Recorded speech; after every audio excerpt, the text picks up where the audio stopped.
construir ao longo desses dias, Deus, tudo aquilo que foi sendo semeado nos nossos corações.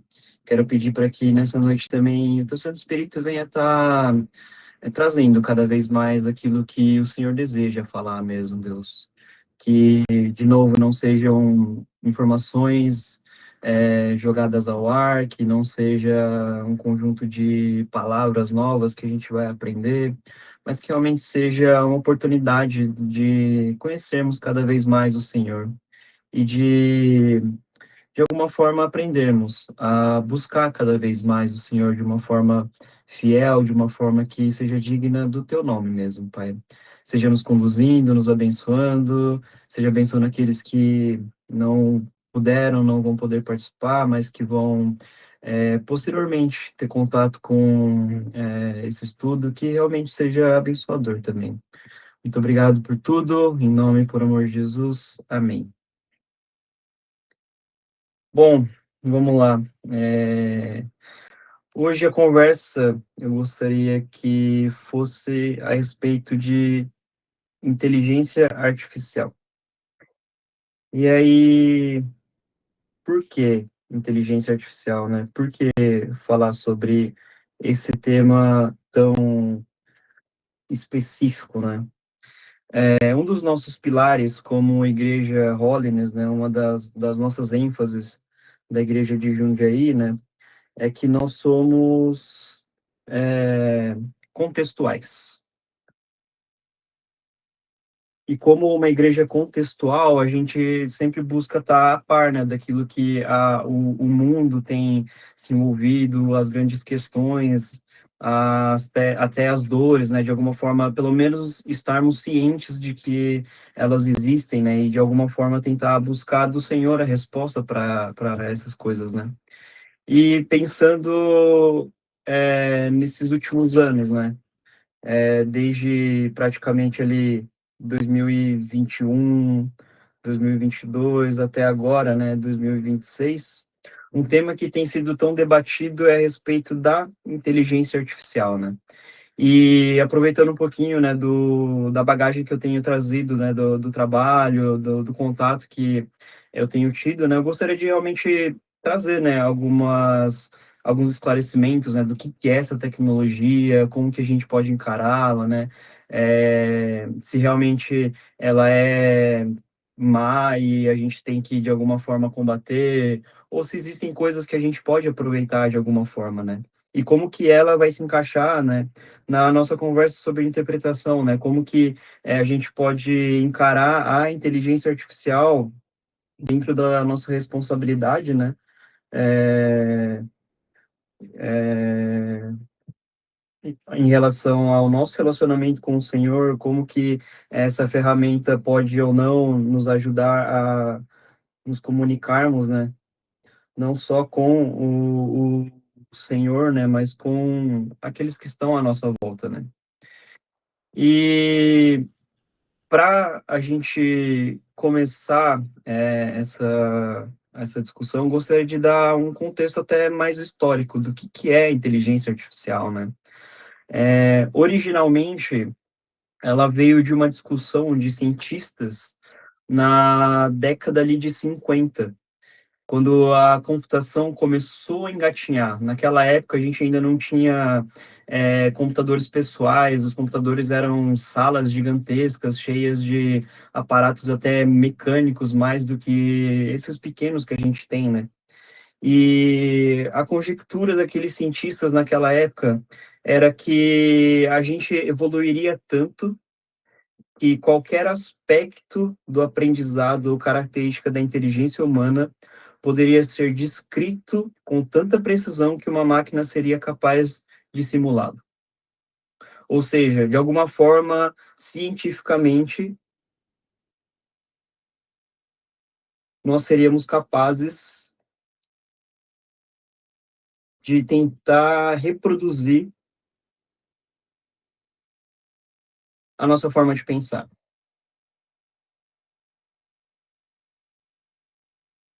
Essa que é a ideia, né, por trás da inteligência artificial, né? e ela vem como essa tentativa de dar às máquinas, né, no caso hoje a gente entende como computadores, né, a capacidade de processar, de reconhecer, de até resolver problemas de uma forma autônoma, né. Essa que é o conceito por trás da inteligência artificial, né. E um pouquinho de história, né, um pouquinho de números até, né. Até o que eu gostaria de trazer com isso é mostrar que a inteligência artificial, ela não é exatamente nova. Ela tem na verdade, uma origem ali de quase 80 anos atrás. Então 76, né, pensando hoje em 2026. Então a proposta original, ela vem lá há 76 anos atrás. Quando Alan Turing, não sei quantos já ouviram falar desse homem, né, mas ele é conhecido como o pai da computação.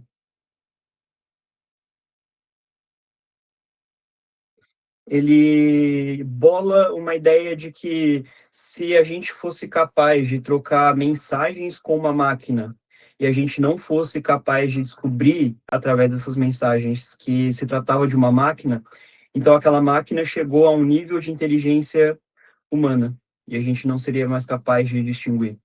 Essa era a conjectura, esse era o pensamento que esse homem tinha há quase 80 anos atrás, né? E em um contexto mais histórico, né? Alan Turing foi o responsável por criar uma máquina computacional, e era uma máquina mesmo, tinha válvulas, mecanismos de contagem manual mesmo, como se fosse, não sei quantos já viram, aquelas calculadoras que você digita e tem que virar uma manivela para ela fazer a conta, né? Alan Turing criou uma máquina dessa numa escala muito grande para desvendar o funcionamento de uma máquina de criptografia que os alemães usavam para comunicação. Tanto que tem um filme muito famoso que se chama Imitation Game, que vai falar desse processo desse homem, né, brilhante, a ideia que surgiu, o tanto que ele foi até duramente contrariado, né, nessas ideias. Era uma época em que a computação ela era um conceito muito abstrato, né? E, enfim, de novo, né, para reforçar que a inteligência artificial mesmo, as discussões, elas não são novas, né? Elas são até que razoavelmente velhas, né? E aí, 20 anos depois que Alan Turing começa a criar, né, a computação como a gente conhece, né, a gente começa a ter os primeiros programas, né, de computação que são baseados em matrizes de decisão. Então, os operadores, né, naquela época, eles colocavam algumas fitas, né, com algumas perfurações, e de acordo com essas perfurações, uma máquina gigantesca, ela fazia algumas contas. E esses furos diziam, você deve seguir por esse caminho, com essa informação, ou por esse, e processar de uma certa forma. Então, ali nos anos 70, 80, os programas começaram a, entre aspas, tomar decisões, a partir daquilo que a gente alimentava essa máquina, né? Só que só depois, ali para os anos 2000, a gente começa a ter o boom da internet, de fato, né? Agora, sim, realmente o mundo está conectado, cada vez mais dados estão sendo gerados, né? Foi a época que começaram a surgir os sites, a época em que o pessoal começou a criar os primeiros fóruns, então, era o começo das discussões que se tinha de forma online, também foi o começo ali da pirataria, né? A gente tem ah, talvez meus pais vão lembrar, né? Mas tinha o torrent, né? Que a gente baixava ali filmes de uma forma gratuita, mas até talvez meio misteriosa, né? A gente abria um programa que muitas vezes vinha com vírus, né?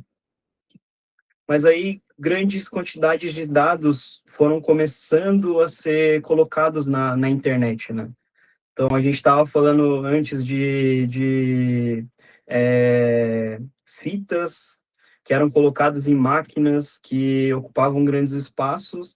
Agora a gente está falando de um computador mesmo, né? Que a gente já conhece hoje com uma tela, um teclado, uma caixa grande que ocupava bastante espaço, né? Aquele monitor sem muita definição, né? Então, nessa época começou a surgir a grande massa de dados, né? E aí, em 2008, surge o primeiro filme do Homem de Ferro. Daqui a pouco vai ficar mais claro por que que eu trouxe essa ideia aqui desse filme, né? E aí, agora um pouquinho mais perto da gente, né? 2012, 2017, o poder computacional começou a ser cada vez mais portátil. Então, a gente tem também, ali em 2007, né, o lançamento do iPhone, primeiro iPhone, que é muito conhecido, né, por aí como talvez o primeiro smartphone, o que realmente abriu as portas para que a gente pudesse ter até um computador pessoal nas nossas mãos, né. Então, esse é o contexto que a IA foi crescendo, né. Dentro dessa ideia, né, do poder computacional na nossa mente, essa época foi quando começou a surgir o Spotify, o Netflix, como a gente conhece hoje, essas plataformas digitais, né? E o interessante é que essas plataformas digitais começaram a agregar dados de uma forma até assustadora, né? A gente também tem o Twitter surgindo nessa época, o Facebook, e aí, cada vez mais, essas grandes plataformas estavam o quê? Coletando dados, coletando informações a respeito de cada um de nós, né? E a partir desses dados eram montados, né, as indicações, até hoje, né? São montadas as indicações de músicas, de filmes. Hoje a gente tem até algumas métricas, por exemplo, de filmes da Netflix que fizeram tanto sucesso que eles são o top 1 assistido em 10, 15 países ao mesmo tempo, né? E isso baseado na grande massa, no grande fluxo de dados que eles têm, né? E aí, partindo agora para um conceito mais de como a inteligência artificial funciona, né? Baseado em toda essa ideia de dados, né? Da internet, né? Eu trouxe aqui uma pequena ilustração. Aqui são algumas fotos de gatos. E a ideia da inteligência artificial é que a gente vai criar um programa de computação em que a gente vai definir para ela o que, que é um parâmetro, digamos assim, de sucesso. Então, um exemplo que o pessoal dá bastante nos cursos introdutórios é de você treinar um programa de computação para fazer reconhecimento. Então, o que você faz? Você junta uma grande massa de dados, no caso aqui eu estou exemplificando por essas diversas fotos de gatos, né? E a gente cria um algoritmo e fala, olha, tudo que eu estou mandando para você, para o computador, são fotos de gatos. E aí, o que a computação ali vai fazer, né, o computador, ele vai transformar essas imagens, né, em o que a gente conhece como bits, binário, e é isso que ele vai processar, e isso vai ficar armazenado ali numa seção dessa máquina, desse computador, né, como uma forma de reconhecimento. Então, toda vez que uma massa de dados tiver um formato parecido com tudo aquilo que a gente falou para ele que é um gato, ele vai identificar como um gato. E aí, o que acontece é que quando a gente aí passa para o mundo real, quando a gente fornece isso aqui é controlado, para deixar, acho que talvez um pouquinho mais claro, né? Essa massa de dados a gente tem certeza, a gente passou por um processo de curadoria, são gatos e a gente tem certeza, a gente quer treinar para que essa máquina, né, esse algoritmo, ele tenha sucesso, ele consiga identificar de forma positiva que são gatos de verdade, né? E aí, quando a gente passa para o mundo real, né, a gente tem ali agora um algoritmo treinado para reconhecer gatos. E quando a gente fornece, então, uma fotografia que ela não fez parte do processo de treinamento, aquela máquina, né, aquele computador, o algoritmo, ele vai transformar em bits de novo,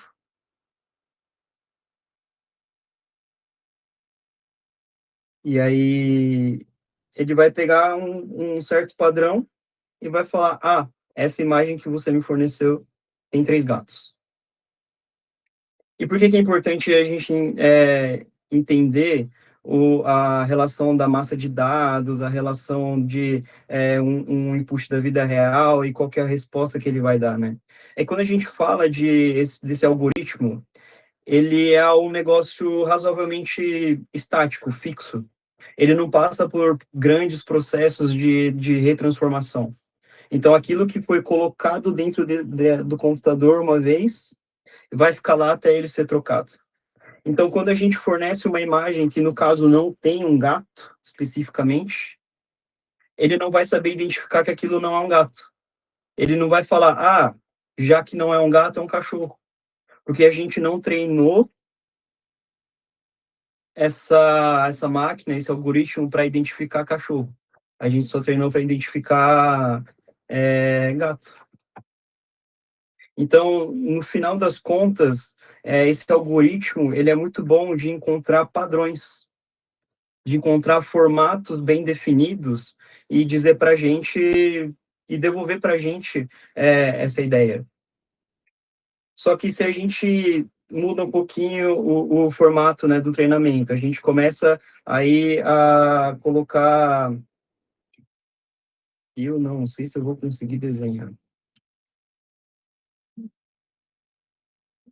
Não vou conseguir desenhar, mas vou botar um quadrado, escrever cachorro.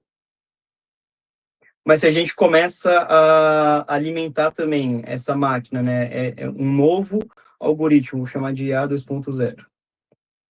A gente começa a treinar esse algoritmo não só com imagens de gato, mas também com cachorro.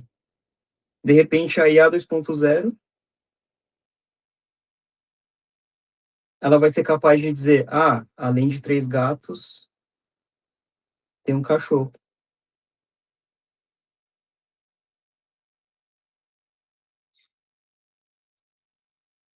Só que se a gente extrapola e agora a gente põe uma imagem que tem um pássaro, a IA não vai conseguir identificar. Não esse modelo 2.0, porque ele não foi treinado para isso. E qual que é a grande questão, então, por trás da inteligência artificial? É que, no fundo, ela é, na verdade, um grande detector de padrões.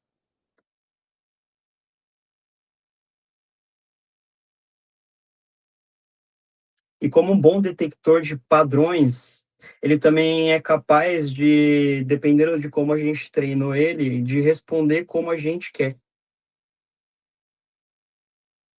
Então, nesse exemplo bem simplista e ilustrativo, né, o nosso treinamento inicial foi para que a IA ela detectasse e respondesse o número de gatos que tem. Mas se a gente mudasse e a formulação desse programa de computador, vamos dizer que uma IA 3.0, além de detectar o cachorro, além de detectar os gatos, agora eu quero que ele divida. Quero que ele fale quantos são rajados, quantos são frajola. E aí, conforme a gente vai treinando ele para isso, ele vai começar a responder.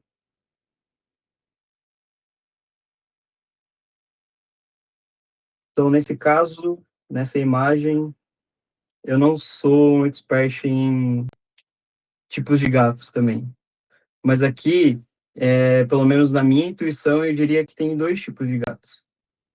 E dependendo de como eu treinei essa inteligência, essa IA 3.0, ela vai dizer, tem dois gatos X, um gato Y e um cachorro. E aí, a quantidade de dados que a gente usa para treinar e a forma como a gente espera que a inteligência responda para nós é um grande determinante do quão precisa ela vai ser. Mas também é um determinante do quão caro, do quão moroso, do quanto de esforço nós vamos ter que desprender para treinar essa IA. Inclusive, se a gente voltar aqui um pouquinho, né, a IA proliferou de uma forma muito popular com o chat GPT. Quando ele foi lançado de uma forma gratuita e acessível para a população em massa, né? Eu lembro que nos primeiros dias eram só para os Estados Unidos, e aí, aos poucos, eles foram liberando, né? Mas o interessante é que, quando ele foi liberado com o modelo GPT-3. Hoje a gente está no GPT, acho que 4.1, não, 4.5, acho. Não tenho certeza. E não é uma convenção, mas o GPT-3, ele foi também, que nem a gente ilustrou aqui, né, um modelo que foi treinado com uma massa de dados um pouco mais restrita. Se eu não me engano, foi os dados de toda a internet do seu início até os anos 2019, eu acho, se eu não me engano. Então, toda a base de dados, todas as informações que foram usadas para treinar, foi tudo que a internet tinha de disponível nesse período. Só que ele foi lançado em 2020, 2021. Então, tinha coisas que você perguntava a respeito de 2019 até, dependendo do mês, e até de 2020, que ele não sabia responder, porque ele não foi treinado com aquela quantidade de dados, né? E aí, mais para frente, o ChatGPT foi lançando o 4.0, 4.1, até que a gente tem hoje o 4.5. E o grande salto do GPT-3 para o GPT-4 é que aí a base de treinamento dele foi realmente tudo que estava disponível na internet. Inclusive uma ferramenta nova que era, se você não tem na sua base de dados agora, faça uma busca rápida e gere esse treinamento. Então ele foi treinado também, esse programa de computador, ele também era capaz de varrer algum assunto na internet para poder ter mais dados para que ele pudesse dar as respostas que ele dá.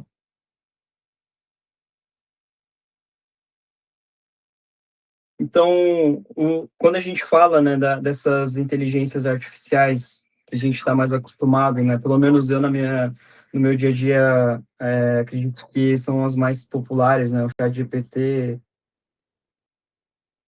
tem o Gemini, tem o Grok, e tem inúmeros outros, né, um que causou bastante controvérsia, mas balançou um pouquinho na época que foi lançado, é o DeepSeek, e aí várias conjecturas a respeito dele, né? Ele era um modelo chinês, e aí o pessoal começou a fazer experimentos perguntando para ele sobre coisas do governo chinês, e aí ele era censurado. Então, no treinamento dele, quando ele detectava que era a respeito do governo chinês, ele falava, eu não posso responder. Isso fazia parte desse treinamento dele, né? E como a inteligência artificial, ela é, na verdade, um bom detector de padrão, e a gente está falando do Gemini, do Grok, mas comuns, né? É um termo que aparece bastante é LLM, que é um pouquinho difícil de entender, mas ele significa Large Language Model. Mas não vou entrar na minúcia do porquê esse termo, mas basicamente o foco dessas quatro aqui, mais famosas, é trabalhar com o texto.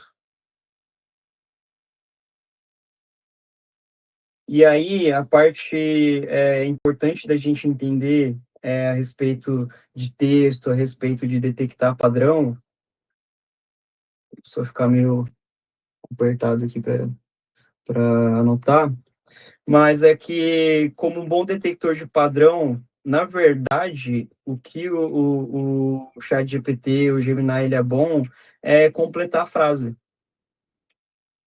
Então, basicamente, o programa de computador, que é essa inteligência artificial, ela não é capaz de gerar algo exatamente novo. Ele geralmente junta coisas que já foram criadas, que fazem sentido no contexto que foi dado.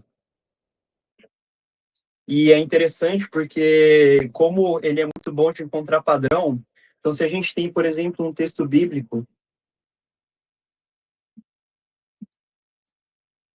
e a gente começa a pesquisar coisas como, coisas bíblicas mesmo, que a gente está acostumado, né? Leão da tribo de Judá, Cristo, profeta Daniel,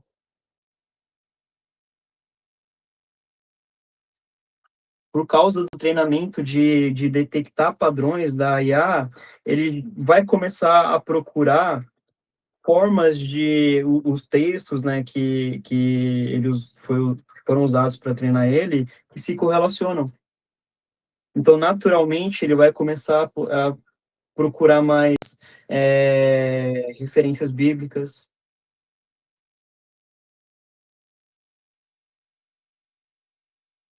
comentários disponíveis, estudos bíblicos, tudo que já estava disponível, né, já está disponível na internet, ele vai começar a acessar essas informações, né? E aí, quando a gente fala para ele traduzir, por exemplo, a gente fez essa busca em português, mas a gente fala para dar um contexto novo, fala que a gente quer em inglês. É interessante que, como ele é muito bom de encontrar padrões, vou reforçar bastante isso, né? Ele vai perceber que existem muitos textos produzidos em inglês que tratam da mesma temática. Então, ele vai conseguir, de uma forma bem rápida, né, acessar esses textos traduzidos e trazer para a gente essa resposta, né? E voltando aqui para nossa história, né? Quando eu coloquei aqui sobre 2008, a gente ter o Homem de Ferro, né? O primeiro filme, é que quando a gente fala de IA, uma expectativa que foi muito criada e tem sido cultivada é de que a IA ela vai ser um Jarvis. Não sei quantos viram o filme, né, do Homem de Ferro, o primeiro, mas até para dar uma contextualização melhor, né, o Jarvis ele era o assistente pessoal do protagonista, né, do Tony Stark.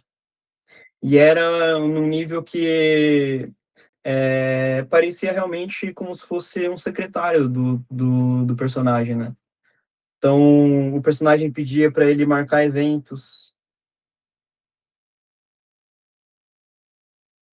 revisar documentos, usava ele também como um arcabouço histórico, e tudo isso acontecia de uma forma tão natural, como se realmente o homem, né, o Tony Stark, personagem,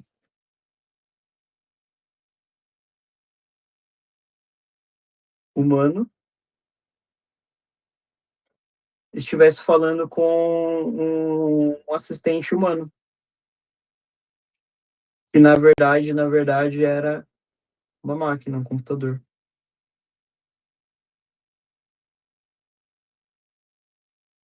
E é interessante que muito influenciado, né, por essa visão de assistente, muito influenciado por essa ideia, né, de interface conversacional, né, a gente até encontra em alguns lugares o conceito de linguagem natural, né,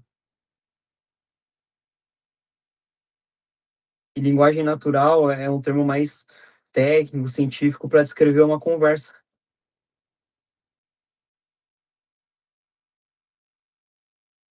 Uma conversa humana, uma conversa entre 2 pessoas, né. De uma forma que a gente, naturalmente, a gente não precisa tentar pensar como que o computador pensa para se comunicar, né. Essa é a ideia da linguagem natural, essa é a ideia que está por trás, né, do treinamento dessas IAs, das inteligências artificiais. E, esse conceito ele ainda está tão presente que as grandes empresas, né, a Samsung, a Apple, eles têm tentado vender cada vez mais smartphones com a promessa de que eles vão se tornar esses assistentes pessoais.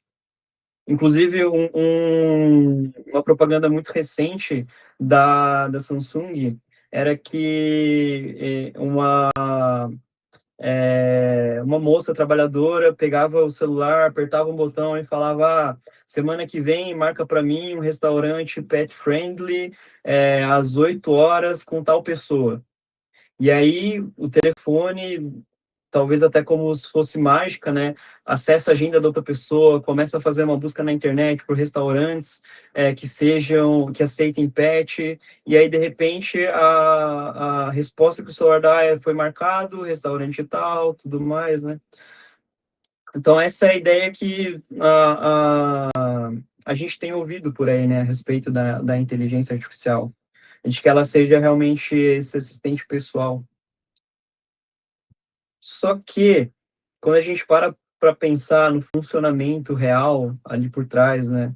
Quando a gente para pensar nessa questão da massa de dados que a gente vai colocar, da forma como a gente programa, né, essas inteligências para responder, essa questão, né, de que matematicamente não existe uma mágica, né? Ele é um bom detector de padrões, né? A realidade é que a inteligência artificial se parece muito mais com aquela sugestão de completar a mensagem que a gente tem no nosso teclado. E o funcionamento, ele é muito, muito similar, no sentido de que o seu aparelho, ele tem um programinha que ele vai guardando informação de quantas vezes você digita a determinada palavra, por exemplo, né, bom e dia. E aí, com essa informação, ele vai percebendo que uma tendência é que quando aparece bom, aparece o dia também. Então, no teclado, quando você digita bom, geralmente a primeira opção que vai aparecer aqui é dia. Só que o que a gente está falando é que é uma escala muito maior.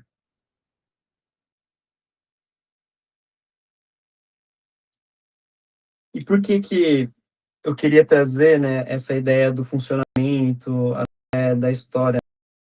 É para que a gente entenda que a inteligência artificial, na verdade, ela é uma boa ferramenta. Uma coisa que a gente precisa tomar cuidado, né, que nessa tentativa de vender como um assistente pessoal,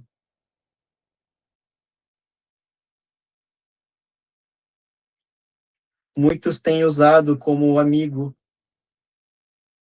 conselheiro, muitos têm usado como um tomador de decisões.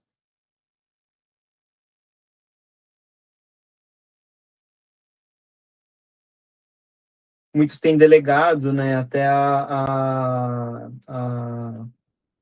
forma de pensar,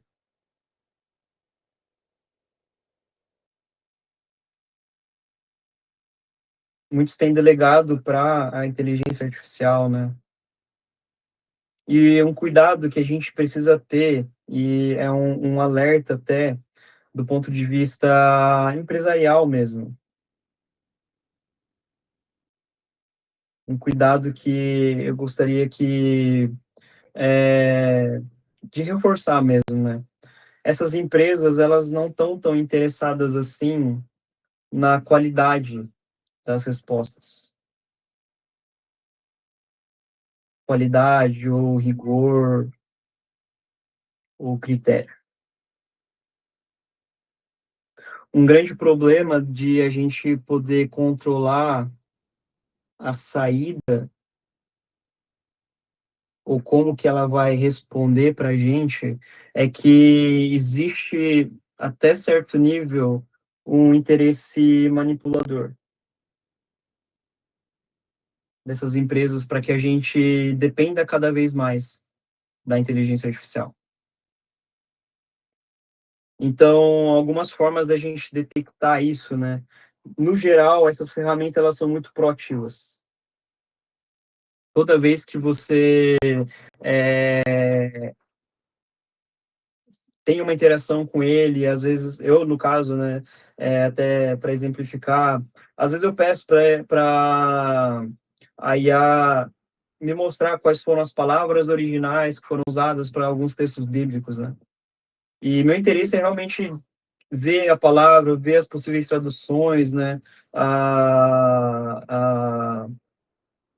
o significado daquela palavra, a origem dela, né? E nisso, ativamente, essas ferramentas começam a falar: ah, você quer que eu resuma? Quer que eu mostre? Ilustre? E muitas vezes a gente é induzido a só continuar, né? Mas infelizmente tem um motivo até perverso por trás, né? Uma coisa que, e aí, junto com essa questão, né, um alerta que eu queria trazer, né, é que do ponto de vista mercantil, no sentido de que essas ferramentas, né, elas são de graça até certo ponto, né, é, o quanto tempo você passa nela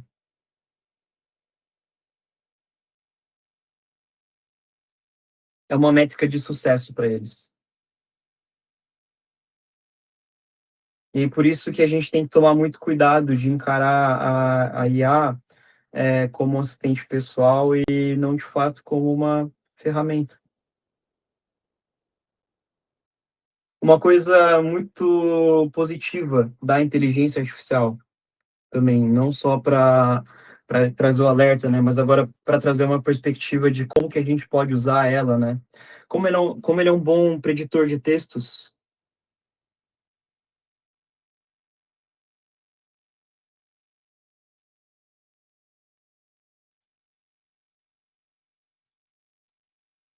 ele é muito bom em resumir conteúdo.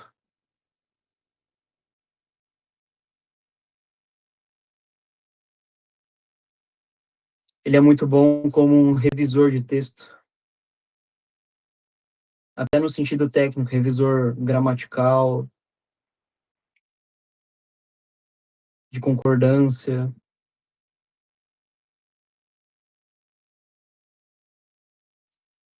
de ortografia, como que a gente escreve, né?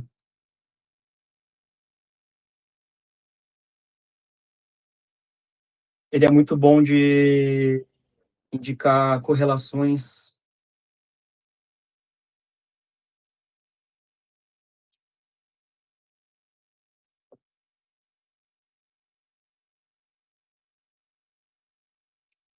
E aqui eu resumi em basicamente três grandes alertas, né? Que a gente precisa ter em mente a respeito da IA, né? Que são mais mais prejudiciais, ao meu ver, né? A IA, como um bom preditor de texto, muitas vezes ela vai alucinar. Alucinar em que sentido, né? Às vezes a gente vai estar com uma linha de raciocínio que a gente está construindo ali conforme a gente vai interagindo. E por causa da construção, por causa até da arquitetura, né, de software, por trás do algoritmo e tudo mais, né, a IA, ela tem essa característica de priorizar a coerência gramatical e não, de fato, a verdade factual. Então, uma das coisas que, de vez em quando, a IA faz, ela cria, ela inventa, né, eu vou até usar uma palavra que vai transmitir melhor, né, a ideia, né. Ela inventa fontes. Em que sentido? Às vezes você está fazendo uma pesquisa técnica sobre, um, por exemplo, um uso de um medicamento.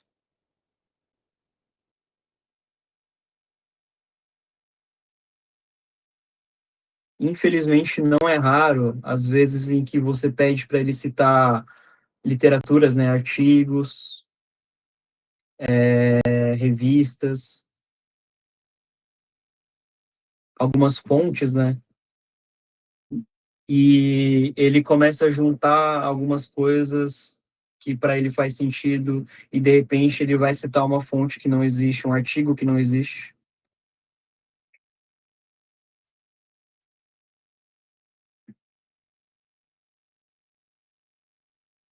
de um autor que nunca escreveu aqui, sobre aquilo.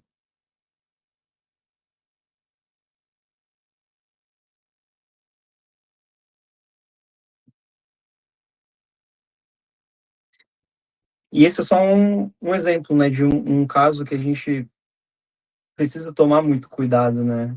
Essa ideia de que ele vai priorizar a coerência gramatical, né, as correlações textuais,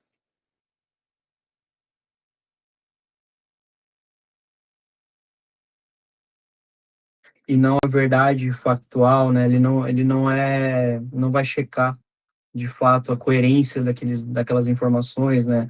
Até se as correlações que foram feitas elas fazem sentido. A grande questão é que, para a forma como ela foi treinada, até certo ponto faz sentido.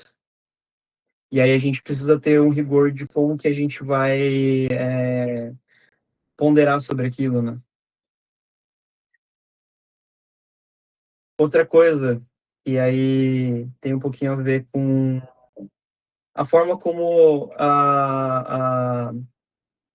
essas ferramentas elas são apresentadas para a gente, né? Muitas vezes pode ser que ela até seja neutra, mas às vezes também por causa de como que ela foi treinada, né? Ela pode apresentar algumas ideias que não se alinham. E aqui, no caso, pensando, né, na interpretação bíblica, no contexto do estudo bíblico, né, de conhecer a Deus, da comunicação, né, esse é um cuidado que a gente precisa ter bastante. E aqui, talvez, para mim, seja o que mais tem me preocupado, né, a atrofia da reflexão própria. Como a gente tem uma facilidade, né, de conversar com uma dessas ferramentas, né, até pela forma como ela foi projetada para interagir conosco, né, às vezes a gente pode acabar realmente delegando. A gente para de se esforçar para pensar, para criar as nossas próprias correlações, de criar as nossas próprias conclusões.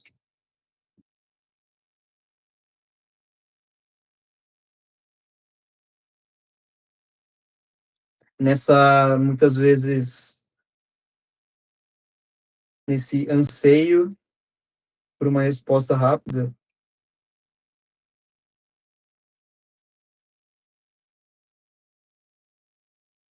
a gente acaba simplesmente delegando. e a gente não desenvolve daí, né, a nossa parte, a nossa responsabilidade de verificar.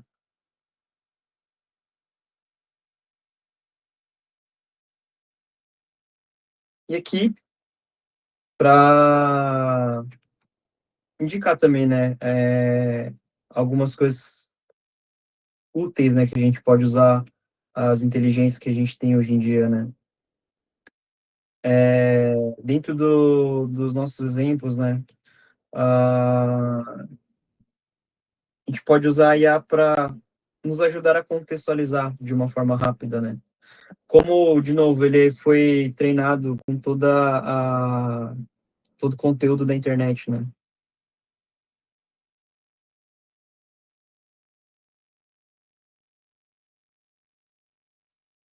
Ainda tem muito material bom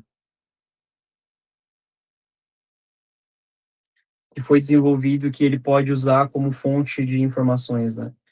E diferente de alguns anos atrás, né, em que a gente precisava, às vezes, ter o trabalho de pesquisar autor por autor, livro por livro, para tentar montar uma contextualização, né.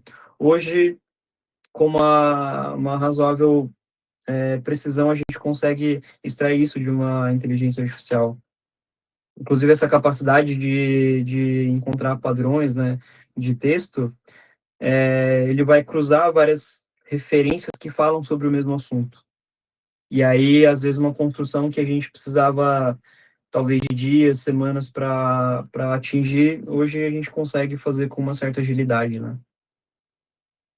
E isso ajuda bastante, né, no, naquilo que a gente conversou nesses últimos 2 dias, né? Nos ajuda a fazer uma exegese muito boa também. Tornou até mais acessível, né? E aí, aquilo que eu estava comentando, né, sobre ele ser um bom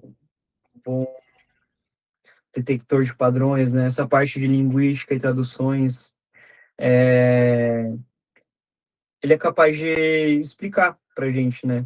Antes, era muito comum teólogos, né, pessoas que queriam se aprofundar um pouco mais nas línguas originais, né, consultar uma referência chamada Strongs.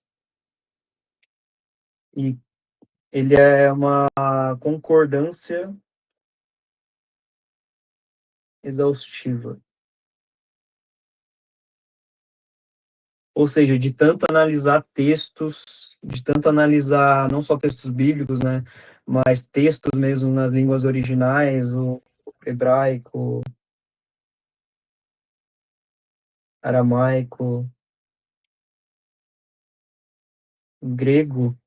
Essa ferramenta, né, essa até talvez essa convenção, ela fazia as relações das palavras, o que que ela podia significar dentro do texto. Só que a forma como a gente acessava essa informação era um pouco morosa, era um pouco difícil. Às vezes a gente precisava procurar uma palavra específica, dessa palavra específica a gente era jogado para uma página, né, no computador que citava como cada autor usava. Hoje em dia a gente tem uma forma mais resumida, até mais rápida, né? Uma forma de encontrar essas palavras, o que elas queriam dizer, até de uma forma mais conversacional, né? A IA, ela devolve para a gente até textos, dependendo de como a gente ir formatando a nossa interação com ele, né? Textos que usaram essa mesma palavra e como que elas foram usadas, né? E aqui são só alguns exemplos, né?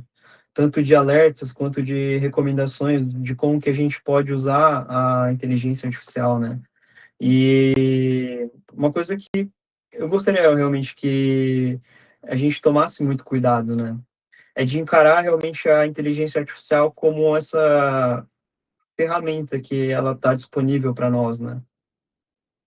E puxando um gancho daquilo que a gente falou, né? Sobre a nossa responsabilidade.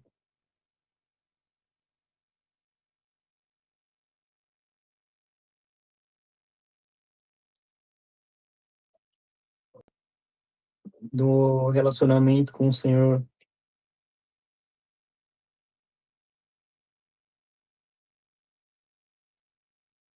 na nossa tarefa de aprendermos a nos comunicarmos.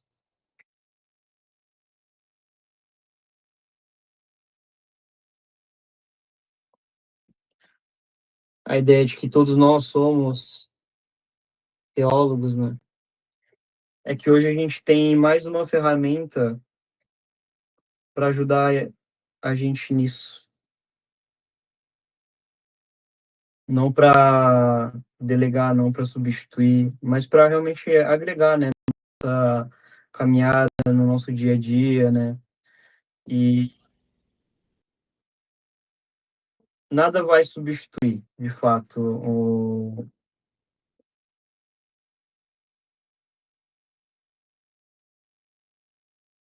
esses grandes pontos.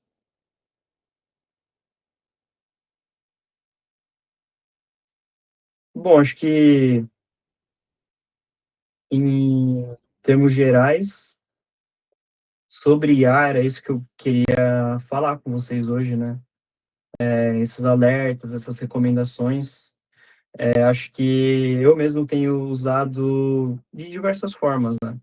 Ela tem realmente agilizado alguns processos, até mesmo dentro do trabalho, né? Então, ela é uma ferramenta muito poderosa, que faz parte da nossa vivência, aprender a lidar com ela, a conviver com ela, né? E antes da gente partir para as dúvidas, né? Tem alguns outros recursos que são muito valiosos para a gente é, se desenvolver, né, nessa parte de interpretação da palavra, né? Esses são dois livros que eu recomendo bastante. Esse Entendes o que Lês é um pouco mais técnico, um pouco mais pesado de ler, mas ao mesmo tempo ele nos ajuda a entender bastante as nuances, né, de cada estilo de texto, nos fazem pensar um pouco melhor na exegese, até na hermenêutica, né, como que a gente pode extrair as informações, as mensagens dos textos, né. Esse aqui é um livro mais recente, que também gostei bastante de ler, ele é mais curtinho, tem menos de 200 páginas, né, e o autor ele vai tratar de várias passagens que são muito mal interpretadas. E aí, com muito zelo, com muito cuidado, ele vai pincelando o porquê que essas interpretações comuns, elas, na verdade, são equivocadas, são erradas, e vai instigando a, a vai conduzindo, né, para um caminho um pouquinho mais coerente, né, na interpretação, né. É, de ferramentas mais visuais, né, de ilustração e tudo mais, tem o Bible Project, tem o canal deles no YouTube, que também tá traduzido para o brasileiro, português brasileiro. Não são todos os conteúdos que estão, mas são conteúdos muito bons. Eu recomendo bastante também para aqueles que desejam até entender de uma forma ilustrada, né? Eles ilustram bastante alguns conceitos, eles ilustram também algumas passagens com desenhos históricos ali para a gente tentar entender, imaginar mesmo algumas cenas, né?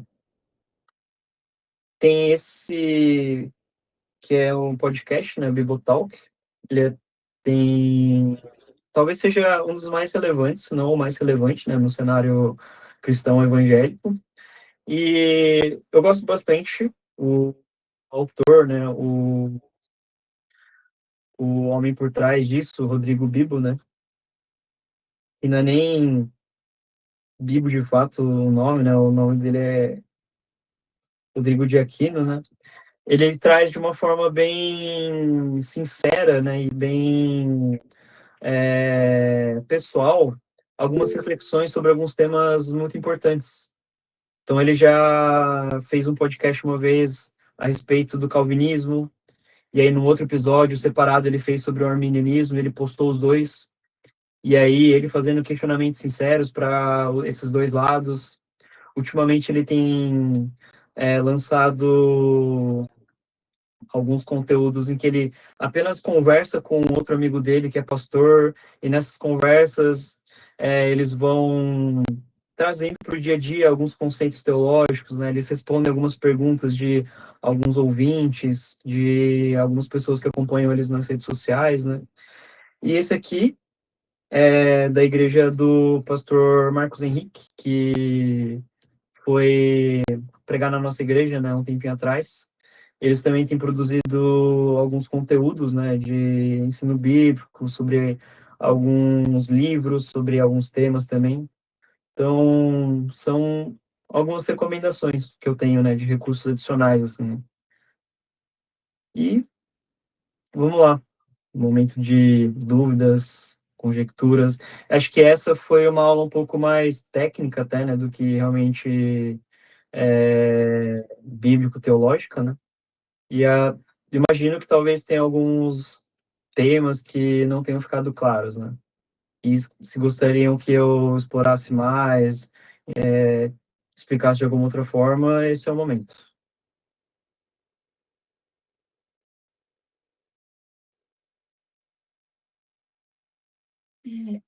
É uma ferramenta.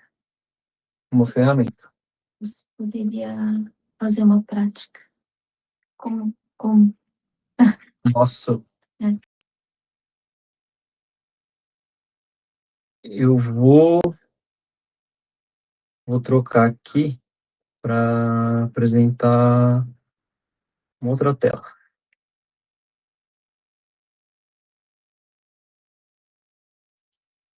Estão conseguindo enxergar? Bom, essa aqui é a ferramenta que eu tenho mais usado ultimamente. Ela é da própria Google, né? E não vou fazer propaganda específica, né, de uma empresa ou de outra, né? Mas aqui tem até alguns exemplos de usos que eu tenho feito, né? Então, por exemplo, hoje me surgiu uma dúvida, né? Eu tenho um videogame aqui em casa e me surgiu a dúvida se eu poderia conectar ele no meu monitor que eu tenho aqui no quarto, ao mesmo tempo usar uma caixinha de som conectada a ele, né? E antes, o mais correto, mais comum seria eu ir pesquisar no manual do fabricante, né? Entender ali o que o fabricante recomenda, quais são as limitações, as conexões disponíveis, né? Mas aí eu fazendo essa simples pergunta para essa ferramenta, né? Ao invés de eu ter que buscar na documentação, ele já me dá um resumo bem prático, né? De se é possível ou se não é. Até eu fiz depois, na verdade, essa parte é interessante. Depois que ele me deu as informações, né, de que eu posso sim usar, de que até ele me deu como conectar, o que esperar, né, ele também me deu algumas observações. Ele me indicou por que não seria interessante, em alguns casos, eu fazer esse esquema, né, de conectar ele no monitor e botar um fone de ouvido separado, né. E até a parte proativa, né, ele perguntou, você pretende usar essa configuração para jogar alguma coisa específica? E aí eu dei o nome de dois jogos, e a conclusão que ele me deu é que, não, tudo bem, para esses jogos você pode usar dessa forma, não tem o menor problema, né? E aí partindo um pouquinho mais para o lado de alerta, né? Essa ideia de que ele é muito proativo, né? Então, a minha dúvida já tinha sido sanada. Só que aí, de uma forma bem insistente, ele começa a perguntar cada vez mais, querer incentivar para que eu continue nessa interação com ele, né? Um outro exemplo de ideia de interação que eu tive com essa ferramenta, né? Eu tive uma ideia, eu estava fazendo exercício na academia, né? E uma dor que eu tenho, né? Uma dor no sentido assim, Uma coisa que eu gostaria muito é ter uma forma mais prática de anotar o que eu treinei, quantas repetições, qual que é o exercício que eu fiz. E aí eu simplesmente peguei, de uma forma estruturada, né, coloquei um objetivo para essa ferramenta, né? Então, como uma ferramenta, ela deveria avaliar o mercado de aplicativos que são voltados para o fitness, né? E eu dei um pouquinho do porquê, da onde que surgiu essa minha ideia, um pouquinho da minha ideia, para guiar um pouquinho ele nas respostas que ele poderia me dar, né? Então, coloquei, né, que eu tive a ideia de criar um aplicativo para acompanhar meus treinos. A minha ideia inicial é que fosse algo para a pessoa colocasse manualmente as repetições, exercícios. Coloquei que uma ideia interessante para esse aplicativo que eu gostaria de criar, né, é que o aplicativo pudesse indicar quando alterar o exercício, aumentar a repetição, carga, de acordo com algum objetivo. Seja de... Aqui eu coloquei coisas bem específicas, né? Seja para crescer músculo, né? Para ganhar massa muscular, ou seja para ganhar resistência naquele movimento, naquele músculo, né? E baseado em tudo isso, ele foi me dando algumas informações, né? Algumas conclusões que ele foi chegando, né? E a forma como eu pedi para ele retratar, né, nessa questão de avaliar o mercado fitness, né? Ele já deixou bem claro que não se encaixa muito bem essa ideia só por essa ideia, né? Que já tem muitos aplicativos por aí disponíveis e que seria só mais um entre muitos e provavelmente, né, se eu fosse inclusive investir meu tempo, dinheiro para criar esse aplicativo, eu provavelmente perderia dinheiro, né, nisso. Pois não, Hitomi? Olá, o microfone tá fechado.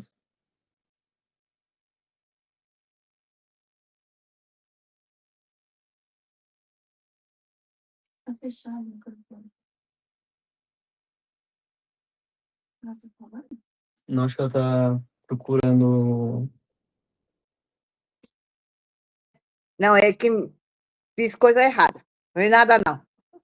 Tudo bem, sem problema. Como que apago isso? Eu consigo apagar aqui, sem Ah, problema. tá bom. Faz favor. Pronto, Tá, obrigada. de nada.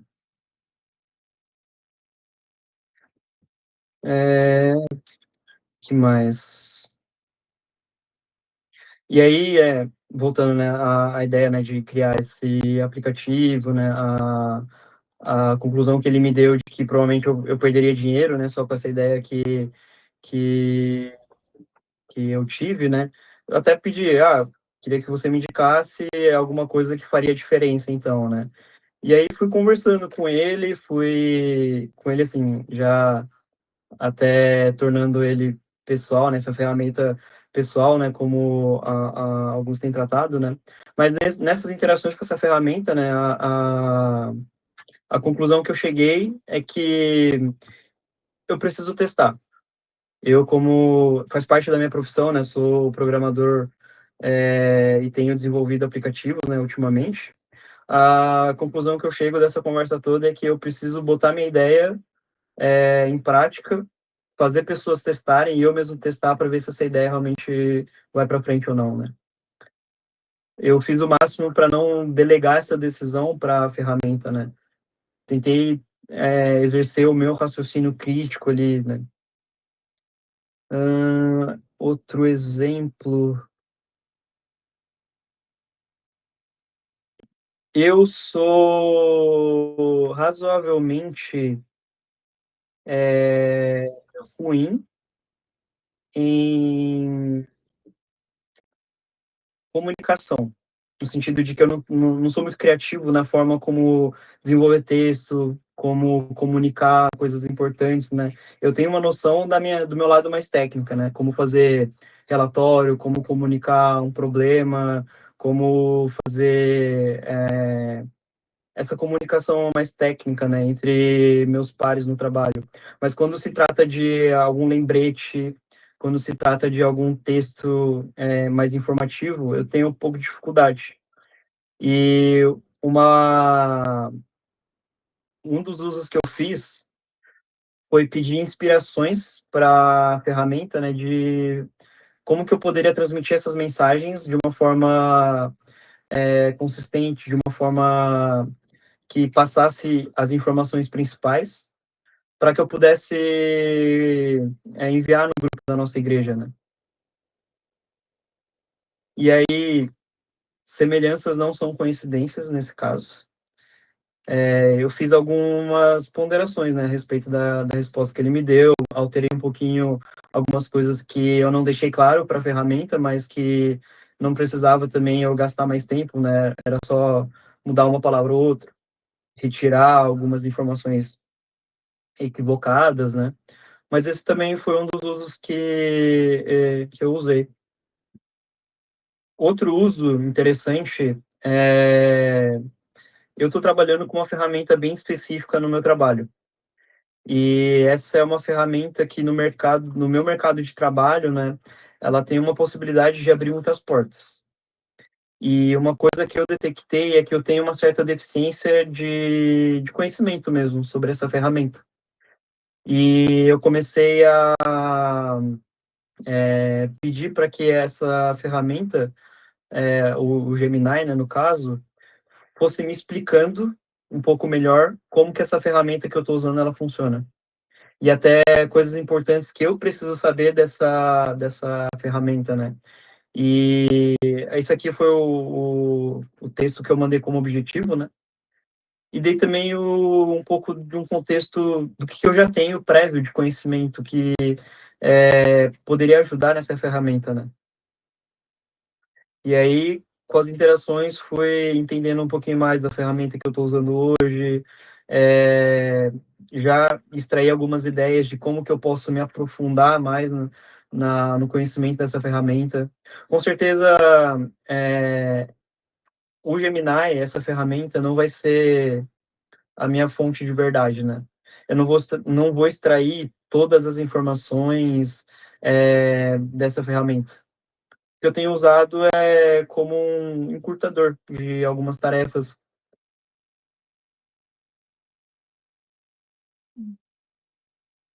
Esse Gemini, né? Ele é um site. Se você digitar na barra de busca do Google, Gemini, ele aparece como uma primeira opção. E uma coisa que o Google fez recentemente, mas a gente pode acessar de uma forma até indireta. Então, por exemplo, que recentemente, né, todas as apresentações dessas aulas, né, eu fiz a partir do meu tablet. Tanto que foi por isso que eu consegui anotar ali e tudo mais, né. Mas minha ideia original era anotar os slides mesmo, e não precisar passar como se fosse um arquivo, né, passar em slide por slide, ele trocando automaticamente ali, né.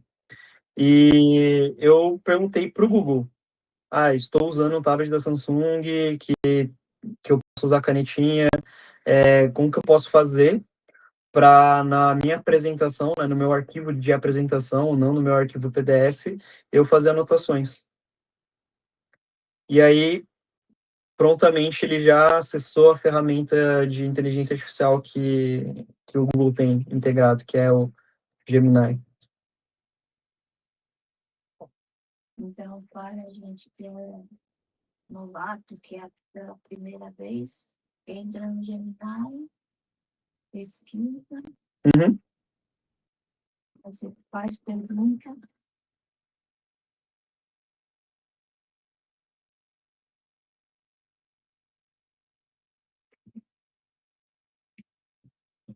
Esse é um exemplo bem simples, né, que me veio à mente agora, né?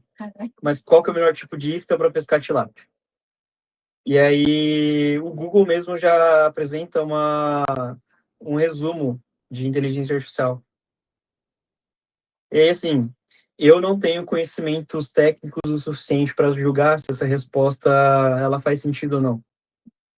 Mas aí, tendo isso como consciência, né, pode ser que numa pescaria que eu fosse fazer sozinho, eu já incluiria tentar milho cozido, minhoca, alguma coisa nesse sentido, né?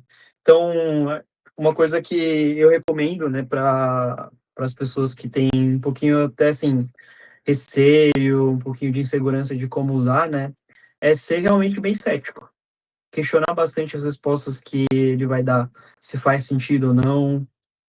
É muito importante, inclusive, validar aquilo que ele vai falar, né? Então, por exemplo, qual que é o melhor tipo de isca para pescar tilápia?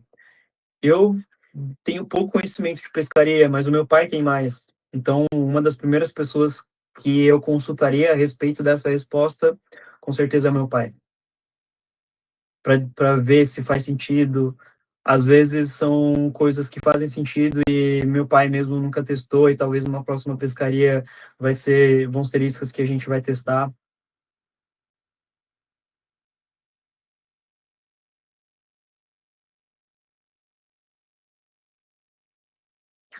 Tem um exercício muito interessante, até para ilustrar um pouquinho de se a gente pode confiar ou não assim, confiar cegamente na inteligência artificial ou não, né? Preciso lavar o carro, vou lavar rápido, fica 5 minutos de casa. Vou a pé ou vou de carro? Parece uma pergunta bem e bem lógica, no sentido de que se eu preciso lavar o carro, não tem por que eu ir a pé para se lavar rápido, né?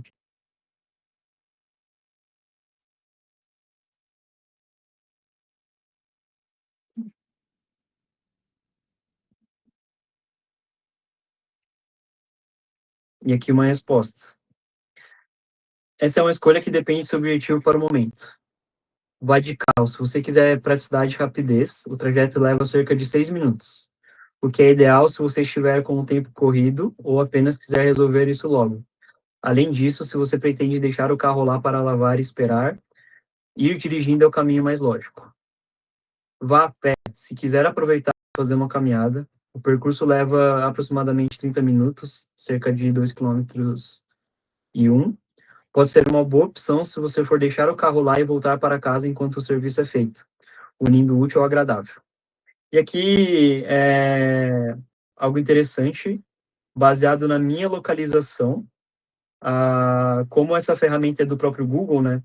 Ele fez uma pesquisa no Google Maps, e ele indicou alguns lava-rápidos que tem perto da minha região aqui.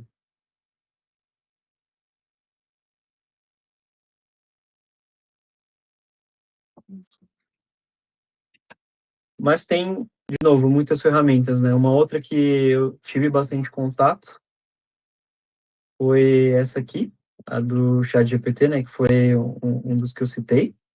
E a gente pode fazer, inclusive, a mesma pergunta.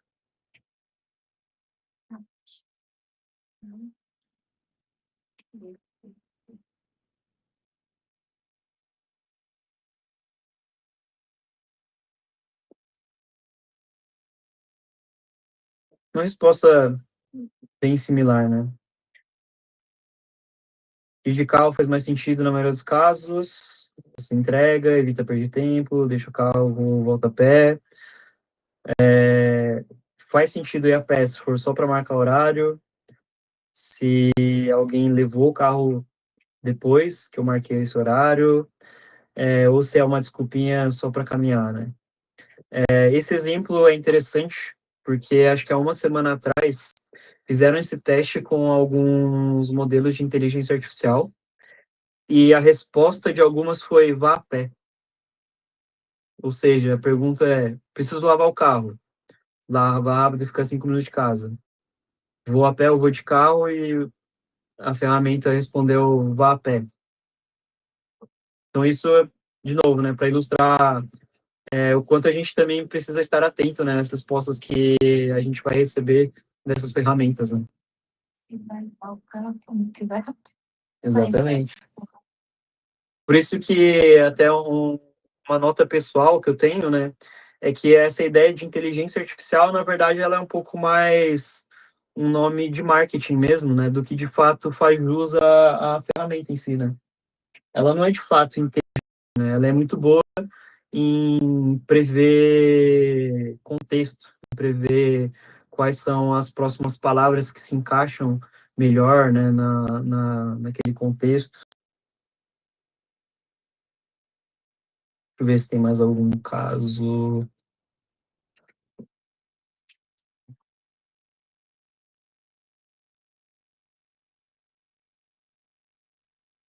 Esse aqui é bem em linha com o que a gente viu, né? Acho que esse era, inclusive, um exemplo que eu deixei preparado mesmo.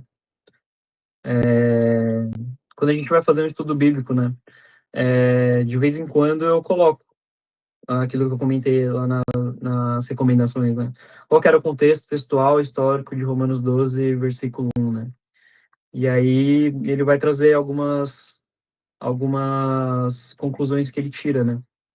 E aí, assim, não vou me deixar guiar simplesmente por aquilo que ele vai me responder aqui. Com certeza eu passo por uma análise pessoal mesmo, né? Acho que quanto mais impactante for a informação que você vai receber dessa ferramenta, mais rigoroso e mais criterioso a gente tem que ser com relação ao que a gente vai receber. Mas, de novo, é uma ferramenta, né? E se é uma ferramenta que não tem trazido tantos benefícios, também ela não tem problema de ser uma ferramenta descartável. Acho que uma ilustração que me veio à mente é que a inteligência artificial ela é um bom alicate. De vez em quando, na pressa, a gente usa o alicate para martelar um prego. De vez em quando, na pressa, a gente usa um alicate para prender alguma coisa, para cortar fio. Ela tem uma partezinha que corta alguns fios, mas às vezes a gente quer cortar algo que ela não tem exatamente capacidade, mas a gente vai lá dar uma forcinha e a ferramenta, o alicate acaba cortando aquele fio. A intenção original do alicate talvez fosse uma ferramenta que ajudasse a gente a segurar alguma coisa, né? Não quer dizer que a gente não possa usar para outras coisas, mas não são usos ideais, né? E a ferramenta de inteligência artificial, eu diria que a gente pode até comparar com isso, né? Ela é uma boa ferramenta de texto, de análise de padrão de texto, de tradução, de revisão ortográfica, revisão textual, conceitual, às vezes, né? Como crítico, para ver se o texto que a gente está escrevendo tem fundamento, se ele é muito desconexo. Para essas coisas, ele realmente ajuda bastante. Mas como fonte de verdade, se a gente precisa algum tratamento que a gente está fazendo, ou precisa fazer, ou colocar sintomas e pedir para que ele dê um diagnóstico, para essas coisas, ele não é nem um pouco recomendado, né?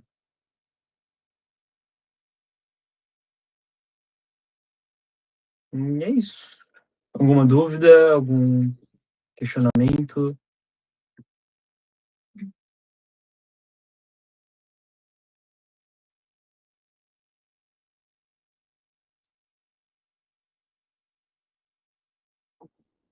Deu para entender? Foi muito sopinha de palavras? Perder tempo, né? Saber usar. Saber usar. Acho que como toda ferramenta mesmo, né? Bom, acho que se não temos nada a mais, né?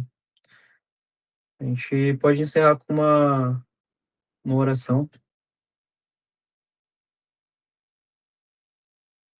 Vou estar encerrando, então, esse momento. Senhor, muito obrigado pela oportunidade que a gente tem de conversar sobre algo que tem sido tão presente no nosso contexto atual, Senhor. Muito obrigado porque a gente tem à disposição uma ferramenta tão poderosa, tão importante, Senhor, que tem muito uma capacidade de nos ajudar, Senhor, a compreender cada vez mais aquilo que o Senhor quer falar aos nossos corações, Deus. Muito obrigado porque a gente tem essa ferramenta à nossa disposição, onde a gente pode usar para aprofundar nosso conhecimento do Senhor.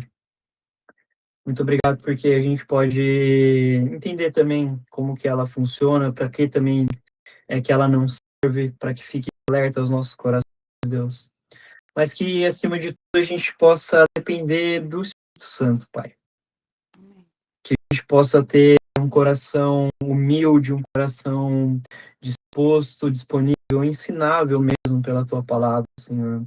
Que a gente não se apoie nessa ferramenta como se fosse uma muleta imprescindível em que a gente não é capaz de dar passos com os próprios pés.